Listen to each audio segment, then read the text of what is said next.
All right, he served his country but didn't get the honors that he deserved. In fact, we learned this Texan's family wasn't even told he died, and he was dumped in a pauper's grave.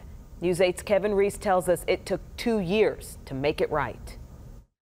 He was a little redhead. You can see in his pictures he remained a redhead. Catherine Irving's little redheaded brother was Franklin Jarrett Jr., a retired veteran living in San Antonio until the day an ambulance took him to Christus Santa Rosa Westover Hills Hospital. It was August of 2015. There's just a lot of things that don't jive. Because even though the ambulance picked him up at his own home, his death certificate listed his address as unknown.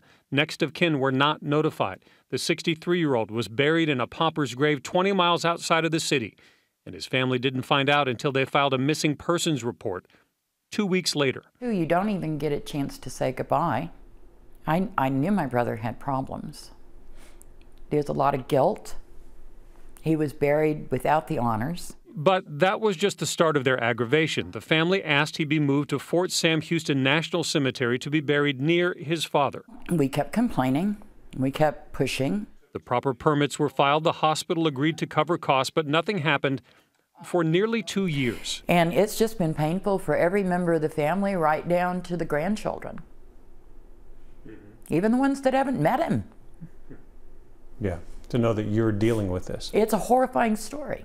We were unable to reach the hospital or Bexar County medical examiner for explanation of this particular case, but VA sources tell us it's a process that should have taken just a few days, not months or years. It was up to us to try to stand up for him. And because they did, Franklin Jarrett Jr. is finally being reburied Thursday morning at Fort Sam Houston National Cemetery. You never stop remembering somebody you've lost through death. And this wound has stayed very tender because our brother wasn't treated right.